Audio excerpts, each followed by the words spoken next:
Olha, qual é o limite da busca pela verdade? E se essa busca pudesse te matar? É sobre isso que a gente vai conversar hoje, mergulhando fundo numa obra que é muito mais que um romance. É um labirinto, um quebra-cabeça mortal construído em volta dessa pergunta. Vamos desvendar O Nome da Rosa, do mestre Humberto Eco. Pois é, essa é a grande questão que vai guiar a gente por aqui. Porque essa história, ela não é simples, ela é toda construída em camadas, sabe? E a nossa missão é ir tirando uma por uma para entender o que está acontecendo. Então, bora lá, vamos fundo nisso. E o mais curioso é que a primeira camada do mistério nem tá na história em si, mas em como essa história chegou até a gente. É uma jogada de mestre do Humberto Eco, sério. Sabe o que ele faz? O Humberto Eco, ele não chega e fala, eu sou o autor. Não, não. Ele se coloca como se fosse só o editor. A história que ele conta é que ele encontrou um manuscrito super antigo que estava perdido e ele só traduziu. Isso cria, assim, uma distância muito interessante entre quem está lendo e os eventos que são narrados. E olha, a trajetória desse manuscrito já é um thriller por si só. Pensa bem, ele passa por séculos, várias traduções, é achado, depois some de novo. Desde o comecinho o Eco já tá mandando recado, né? A mensagem é clara. A verdade é uma coisa delicada, não dá para confiar cegamente nas fontes, e pior, o conhecimento pode sim simplesmente sumir no tempo. Ok, então saindo um pouco do mistério do manuscrito, vamos entrar na história que ele conta. É hora de conhecer os personagens principais e o lugar incrível e um pouco assustador onde tudo se desenrola. Estamos em novembro de 1327. É aí que a gente conhece William de Baskerville. Pensa num Sherlock Holmes, só que do século XIV. É ele, um frade franciscano super inteligente que chega numa abadia bem isolada com o seu aprendiz, o jovem Addison. E é o Addison, aliás, quem narra tudo pra gente. Eles chegam lá com uma missão oficial, mas rapidinho percebem que se meteram em algo bem mais sinistro. E o lugar, nossa, é esse aqui. O Addison descreve a abadia não como um simples lugar de oração, mas quase como uma fortaleza. A arquitetura é pesada, imponente. Chega a ser ameaçadora, sabe? Dá pra sentir que é uma construção feita para guardar segredos, para projetar poder. Um lugar que causa admiração, claro, mas também muito medo. E antes mesmo do crime principal entrar em cena, o Humberto Eco já nos dá uma prova do que a mente do William é capaz. É, assim, uma demonstração de inteligência que deixa todo mundo de queixo caído.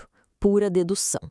Imagina a cena, eles mal chegaram e já dão de cara com um problema. Os monges estão desesperados, correndo pra lá e pra cá, procurando o cavalo preferido do abade. Aí chega o William. Ele nunca viu bicho na vida, mas ele simplesmente descreve o cavalo nos mínimos detalhes e ainda diz onde ele tá. Todo mundo fica se perguntando, mas como? Como é que ele sabia? E o segredo não é mágica, nada disso.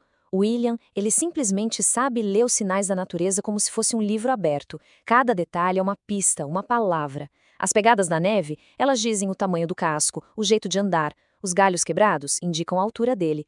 Os pelos presos num arbusto revelam a cor da pelagem. E a lógica pura diz para onde um cavalo fugido iria. Simples assim. Ele descreve o tal do Brunello com uma precisão absurda, deixando todo mundo boquiaberto. Essa demonstração de inteligência já serve para colocar ele no centro do furacão.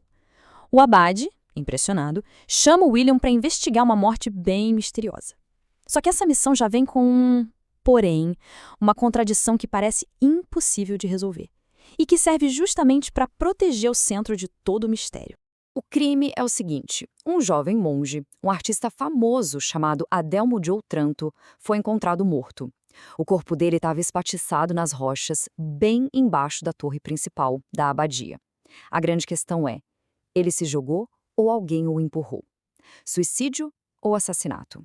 E aí que entra o grande problema, o paradoxo da investigação.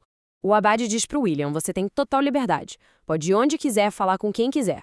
Mas tem uma exceção, uma única regra, a biblioteca é proibida. Ninguém, e ele é bem enfático nisso, ninguém pode entrar lá. E o detalhe mais irônico, a biblioteca fica exatamente na torre de onde o Adelmo caiu. Mas por que tanto segredo? Bom, porque aquela biblioteca não é só uma sala com livros. Ela é considerada a maior de toda a cristandade. E lá dentro não tem só textos sagrados, não. Tem livros considerados perigosos, com mentiras, fábulas pagãs, conhecimento proibido. E para piorar, a planta dela é um labirinto secreto que só o bibliotecário conhece. O próprio abade avisa, você até pode entrar, o problema é sair. Então a principal cena do crime tá ali, bem na cara deles, só que completamente inacessível. Agora, a gente precisa dar um passo para trás, olhar o quadro geral. Porque essas mortes na abadia, elas não acontecem por acaso, num lugar isolado do mundo. Elas são, na verdade, o reflexo de uma guerra de ideias gigantesca que está rolando em toda a Europa. Lembrando, estamos em 1327. É uma época de caos, uma verdadeira panela de pressão, tanto na política quanto na religião. De forma bem resumida, o que a gente tem são duas superpotências da época batendo de frente. De um lado tem o Papa João XXII, que defende com unhas e dentes o poder e as riquezas da Igreja. Do outro lado, o Sacro Imperador Romano Luís IV, apoiado pelos franciscanos. E qual é o argumento dos franciscanos? Que Cristo era pobre. Essa ideia, aparentemente simples, ataca diretamente a base do poder do Papa. Então, no fundo, é uma briga por poder, por influência e, claro, por muito dinheiro. E é por isso, por causa dessa briga toda, que William está na abadia. Essa é a missão oficial dele, participar de um debate de altíssimo risco entre gente do Papa e gente do Imperador. Ou seja, a investigação do assassinato é um imprevisto perigosíssimo que pode melar um evento diplomático que tem o poder de mudar a história da Europa. Tem uma citação em latim que meio que resume o ideal da vida nos mosteiros. In nominus requiem quasivi et nusquam inveni nisi in angulo com o livro. Que quer dizer, basicamente, em tudo eu busquei a paz e só a encontrei num canto com o livro. É a ideia do conhecimento como um porto seguro, um santuário. Só que nessa abadia específica, o santuário esconde um perigo mortal. E é com essa virada de chave que o nome da Rosa nos fisga de vez. O que acontece quando a arma do crime é o próprio conhecimento? Quando o livro, que deveria iluminar, é usado para matar? O que acontece quando o lugar que deveria ser o mais seguro do mundo se torna o mais perigoso? A resposta para tudo isso, bom, ela está trancada lá dentro, no coração daquele labirinto.